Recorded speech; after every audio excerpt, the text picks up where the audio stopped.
Modern बेटी। राधा एक ऐसे परिवार की बहू थी जहां सर से घूंघट हटना ही बड़ी बात थी।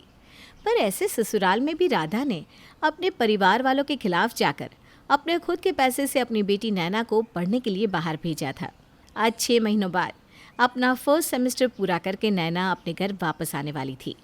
देख रहा है नवीन, कदम नहीं टिक रहा है तेरी बीवी के ज़मीन पर।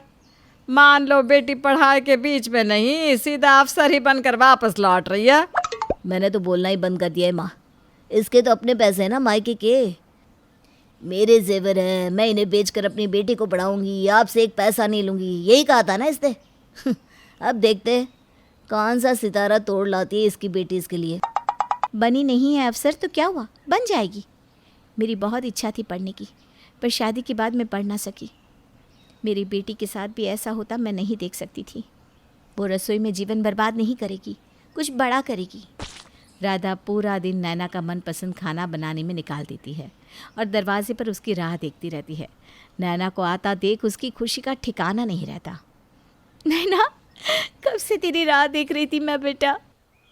नैना को देखकर राधा उसके गले लगने जाती है, पर नैना वो तो फ़ोन पर बात करती हुई सीधा घर में आकर सोफे पर बैठ जाती है और अपनी माँ को पानी लाने का इशारा करती है। थक गई होगी ना तू, इतनी दूर से आई है। अरे पानी क्या, ग्लूकोज लाती हूँ मैं। टीवी चला दूँ बेटा? अच्छा बात कर रही है, कर ले बेटा। राधा ग्लूकोज लेकर बाहर हॉल में आती है। कुछ देर मुंह बंद भी कर लिया करो यार मम्मी, इसीलिए घर आने का ना मन नहीं करता। इतना इम्पोर्टेंट कॉल था, पर तुम्हें जूस पानी टीवी करना ही था। अरे तुम ही पी लो, मैं कमरे में जा रही हूँ। और छूट दो बेटी को, घोड़े की लगाम छोड़ोगी तो लात तो तुम्हें ही मारेगा ना। रात को राधा नैना के कमरे में जाकर नैना को मनाती है। तू बाहर से पढ़कर आई है ना बेटा।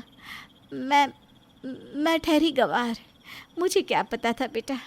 अब चल खाना खा ले, गलती हो गई, माँ को माफ़ कर दे बेटा। मैं भी थोड़ा इरिटेट हो गई थी मम्मी।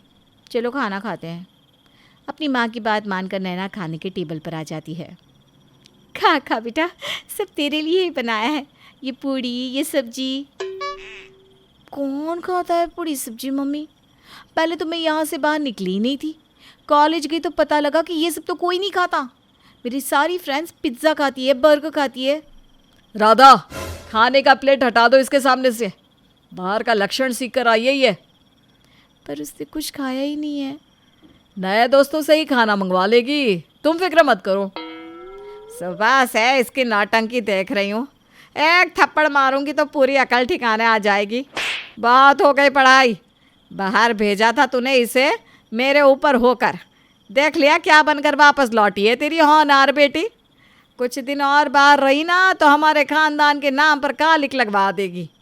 प्रवीण, तू इसके लिए रिश्ता देखना शुरू कर और दफा कर इसे। दादी, ये आप क्या कह रही हो? मैं तो तुझे कब का विदा कर चुकी होती, पर तेरी माँ ने रोक दिया और तुझे पढ़ने के लिए बाहर भेज दिया। और अब उसे भी अफसोस हो रहा होगा कि तू क्या बनकर लौटी है। 6 महीनों में ये किया तो पढ़ाई पूरी करते करते न जाने क्या करेगी तू। राधा, कल से नैना को रसोई का काम सिखाना शुरू कर दे। और ये जिन्स कल तेरे शरीर पर दिखाना तो इसे काट कर फेंक दोगी, समझी? अब से तू घर पर पहले की तरह सलवार सूट पहनेगी। और राधा, इसे साड़ी पहनाना सिखा दे। एक ही दिन में नैना की दुनिया उजड़ चुकी थी। फिर से वही सब, इन्हीं सब झंझटों से बचाकर मम्मी ने मुझे बाहर भेजा था। और मैं, हे भगवान, अब तो मम्मी भी मेरी मदद नहीं करेगी। अगली सुबह। राधा, कहाँ है तेरी प्यारी बेटी? अभी तक सोई है क्या? सफ़र करके लौटी है ना, इसलिए मैंने उसे उठाया नहीं। ससुराल वाले ये बहाने नहीं सुनेंगे बहू। 4 डिग्री बुखार में भी मैंने चूल्हा चौका किया है। उस वक्त तो घर पर पानी की सुविधा भी नहीं होती थी। पास के चापानल से पानी भरकर लाती थी और फिर काम करती थी। मेरी सास ने तो कभी एक दिन का भी नहीं तोड़ा। ऐसा फूल कुमारी बना कर रखेगी ना अपनी बेटी को, तो 2 दिन में उसके ससुराल वाले उसे वापस छोड़ जाएंगे। और जैसा प्रवीण है, वो तो कभी फिर नैना को यहाँ रहने भी नहीं देगा। तो अपनी बेटी की ज़िंदगी और मुश्किल मत कर, तैयार कर उसे। राधा नैना के कमरे में जाकर उसे उठाती है। तैयार होकर 10 मिनट में रसोई में आ जाओ। और हाँ, सलवार सूट पहन कर आना, नहीं तो तुम्हारी दादी बिगड़ जाएगी। पर मम्मी, मम्मी तुम तो समझो। समझा ही था, पर देख लिया तेरा रूप। अब मैं कुछ नहीं कर सकती। तूने मेरा ही विश्वास तोड़ दिया बेटी। अब आजा रसोई में। नैना तैयार होकर रसोई में आती है। मैं रोटी बना रही हूँ, देख कैसे बेली जाती है। ज़रा भी इधर उधर हुई ना तो गोल नहीं बनेगी। तेरे पापा गोल रोटी ही खाते हैं। न जाने कैसा ससुराल मिलेगा तुझे, तो सब कुछ सही से सीख ले। रात को राधा नैना की बनाई हुई रोटियां प्रवीण को परोसती है। ऐसी सख्त रोटी राधा, ये तुमने तो नहीं बनाई होगी? जी, वो नैना ने बनाई है। ऐसी रोटियां ससुराल वालों को खिलाएगी तो इसका पति तो 2 बात हमें ही सुनाएगा ना। पर पहली बार के लिए ठीक है, सब सिखाओ इसे। और कल कचरे वाले को आने के लिए कहा है मैंने। इसकी सारी किताबें और जींस टॉप उसे दे देना। अब इन सब का इसे क्या काम। नैना रोती जाती और रोटियां बनाती जाती। धीरे धीरे राधा उसे कपड़े धोना, खाना बनाना, साड़ी पहनाना, सारी चीज़ें सिखा देती है। एक रोज़ राधा नैना के कमरे में जाती है और उसे रोता हुआ देखती है। मैं कितना गिर गई थी मम्मी। तुमने सबके खिलाफ जाकर मुझे पढ़ाया, ऊंची पढ़ाई के लिए बाहर भेजा, अपनी शादी के गहने भी बेच दिए, और वहाँ जाकर मैं अपने दोस्तों में मशरूफ़ हो गई। मेरी शादी हो ही जानी चाहिए मम्मी, दादी ठीक ही कहती है, लड़की बिगड़ जाएगी। तुमने मेरी लगाम क्यों नहीं कसी? क्यों मुझे छोड़ दे मम्मी, क्यों? अगले ही दिन लड़के वाले नैना को देखने आते हैं। लड़की को तो आपने बहुत अच्छे संस्कार दिए हैं प्रवीण जी। एक साथ कितने लोगों का खाना बना लेती हो बेटी? वो क्या है ना, हमारे यहाँ रोज़ कोई ना कोई मेहमान आता ही रहता है। मैं कर लूँगी आंटी जी। ज़रा चल कर तो दिखाओ बेटा। अब देखना पड़ता है ना, कहीं पैर में कोई दिक्कत तो नहीं। फिर शादी के बाद पता चले तो आप लोग तो कहेंगे पहले तो हमारी बेटी ठीक थी।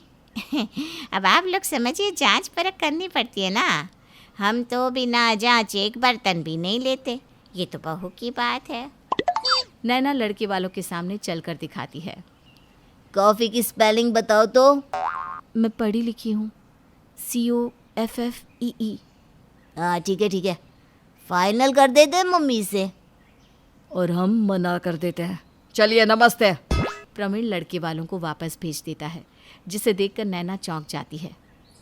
मैं तेरी शादी नहीं करवा रहा बेटा। तू भटक गई थी शहर की चकाचौंध में। तुझे समझाने के लिए हमने ये नाटक किया। हम तुझे बस दुनिया की सच्चाई से रूबरू करवा रहे थे।